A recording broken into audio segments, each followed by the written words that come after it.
anderen Gast, der wird sich auch gleich vorstellen. Und ansonsten bin ich da und Katha ist da und Rabbi Poupko ist da. Wie spricht man das richtig aus? Ich kann es immer lesen, aber nicht richtig aussprechen. Wie spricht man Ihren Namen richtig aus? Rabbi Poupko, Elchanan Poupko von Connecticut.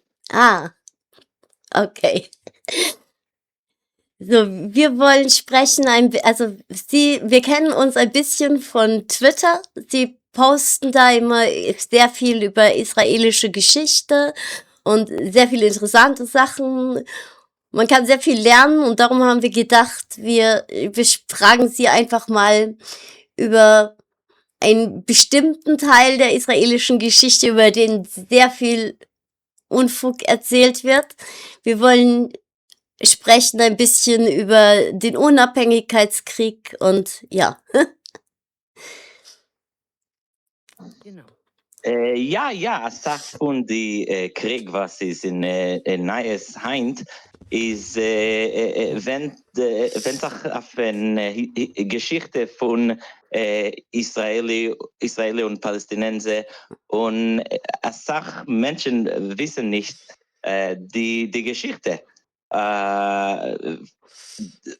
Asach Menschen meinen, als die Geschichte von Israel hebt on in 1948. 1948.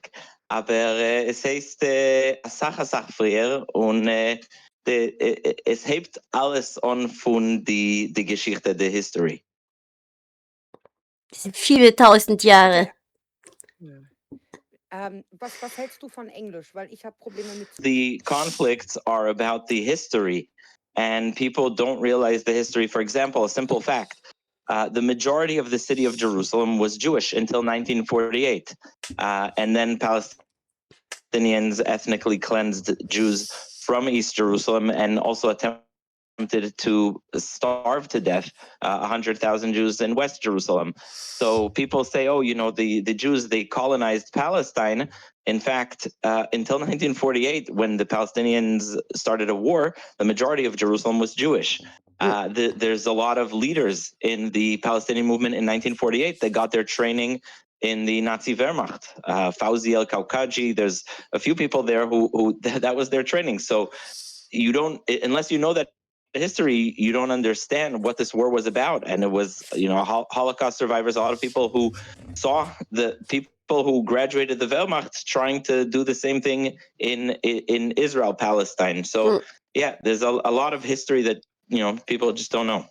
We already talked about this in our podcast. We told them when a lot of Sheikh sons were here in Nazi Germany, lots of hundreds of them, and they were told by the SS and taught by the SS how to fight and how to do Verhöre. I don't know the word. And things like this, and they came back. And they came back to Israel later. This part we already got, but now übernimm. So yeah, I do. There's like several things that we just wanted to talk about real quickly. The first thing we already kind of did, which is the situation in Jerusalem in 1948. So the city was cut off and under siege, and the other things that we wanted to talk about was what was the countermeasures that the Israelis took to try to break the siege, and the third point I have on my list is the battle for Deir Yasin.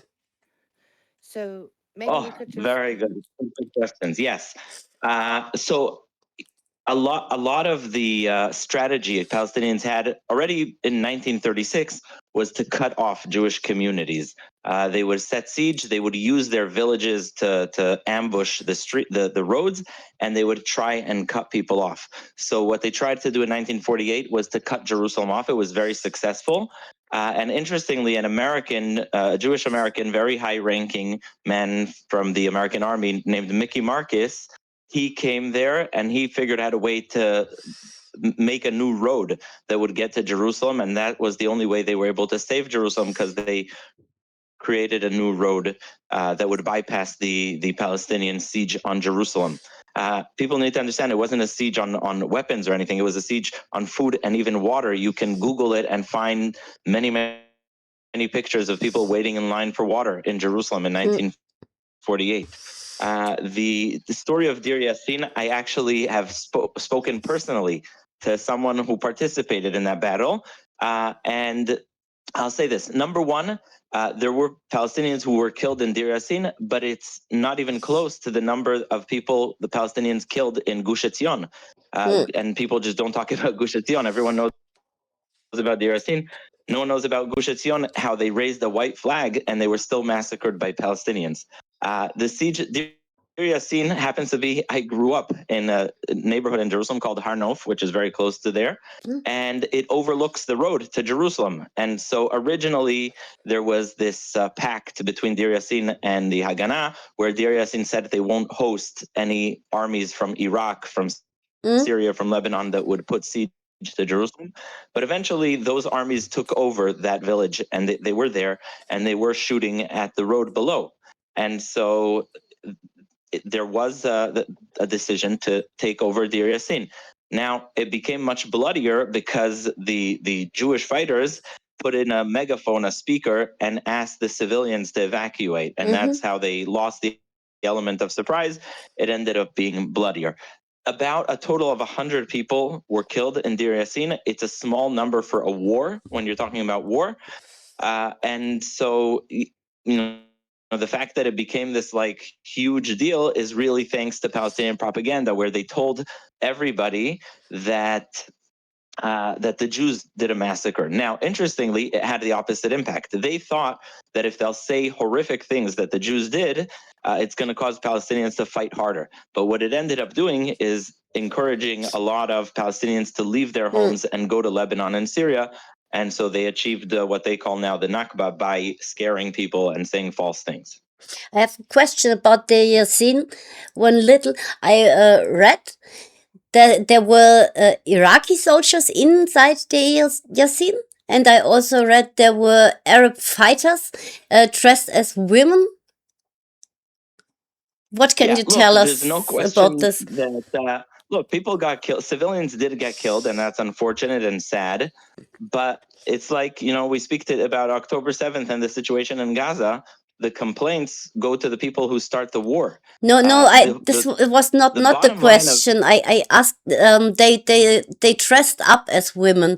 Those Arab fighters in Deir Yasin. I didn't see something about that.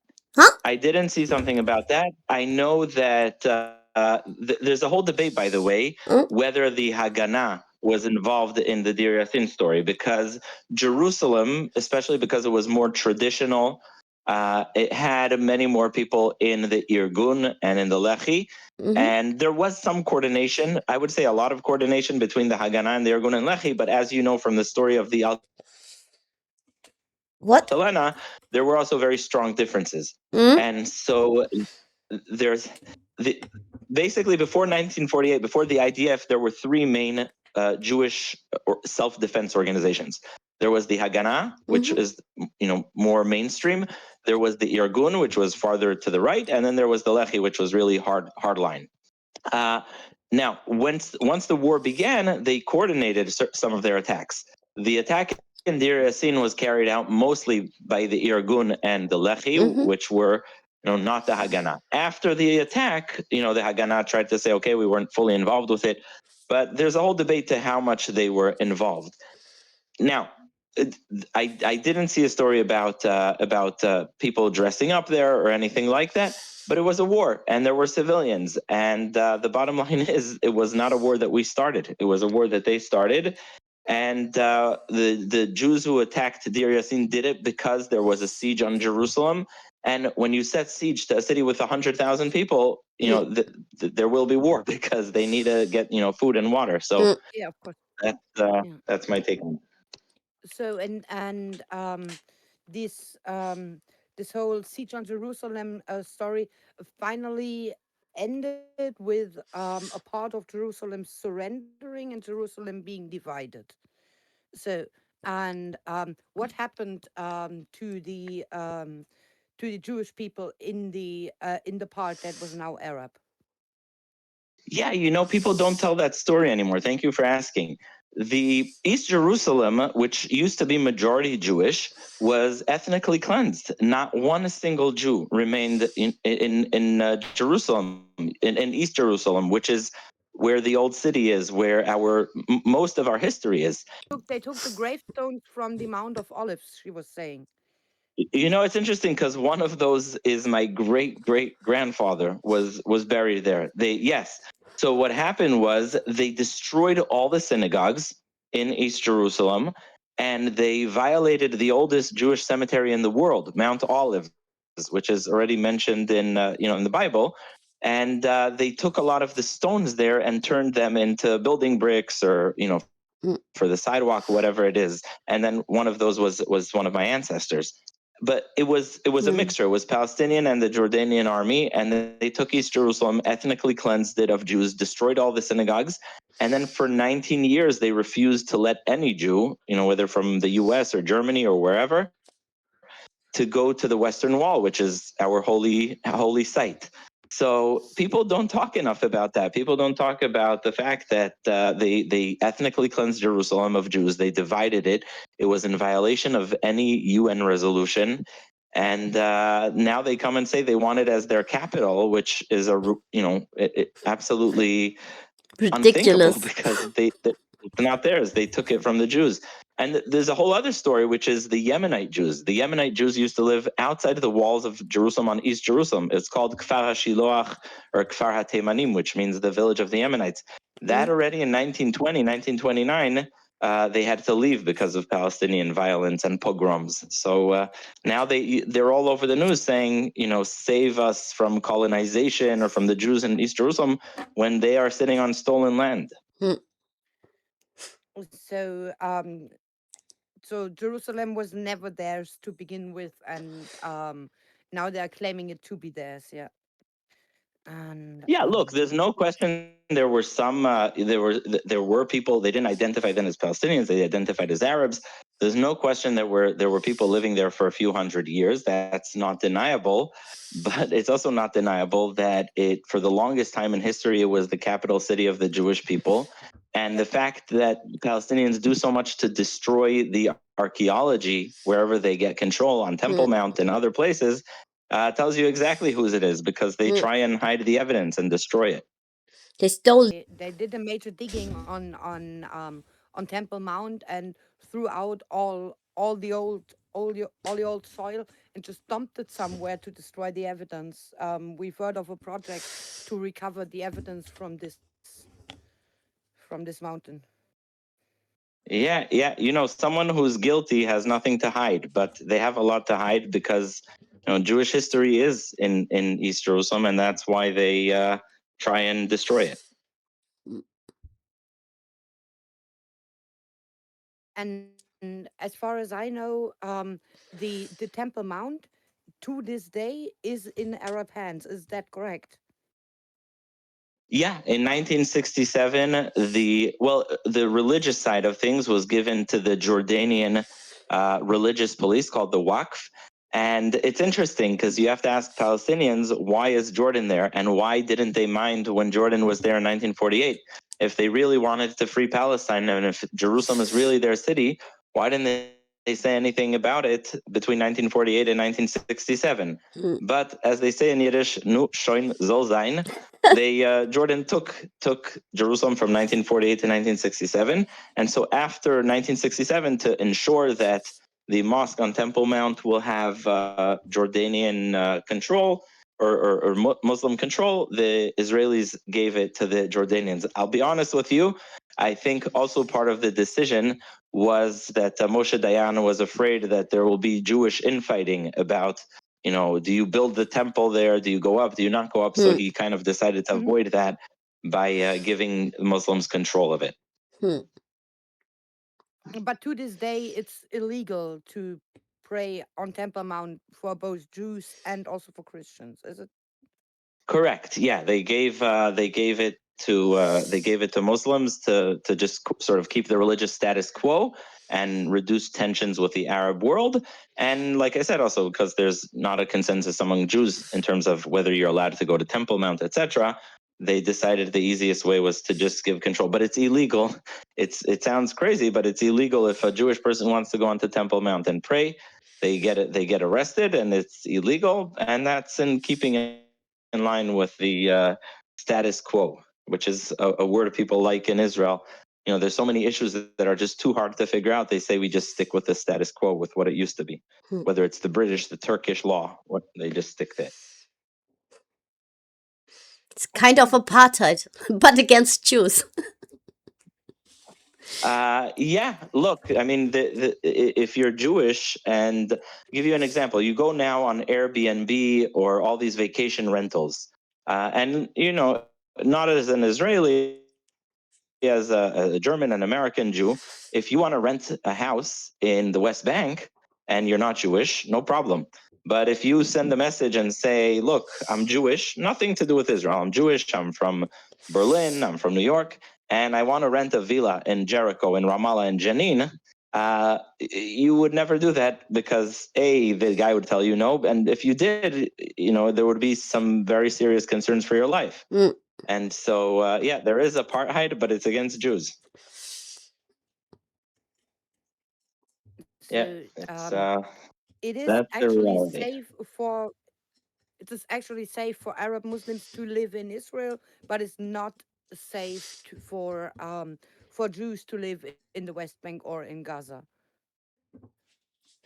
Correct. And by the way, there used to be Jews living. There's a very old synagogue in Gaza. There used to be Jews who lived in Gaza during the whole story with Shabtai Tzvi in the 1600s. Was centered in Gaza, Nathan of Gaza, and there was a thriving Jewish community in Gaza. There were, you know, thriving Jewish communities elsewhere, but yeah, you can't as a Jew. There's no Jews, and you know, they may tell you, oh, it's because of this or that. But the sad fact is there are 0 Jews in Yemen, 0 Jews in Egypt, 0 Jews in Tunisia, Libya. So it's not about Israel, really. It's one Jew left in Yemen, but he's hostage by the Houthis. Right. Yeah, that's correct. Yes. So unless, and yeah, Not actually sadly, the unless, man. But we I mean, won't yeah, forget I mean, the same we was true a few months ago in Gaza. but we Yeah. will not stop talking about him. So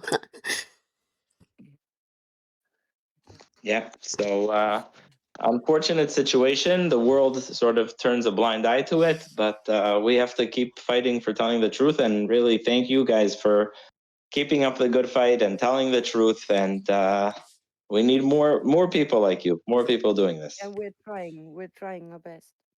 Thank you. thank you. It actually means something to us to be acknowledged for it. Yes. Yeah, thank you. No, it's needed and appreciated, and we need more and more of that. Thanks a lot. So So, was that it?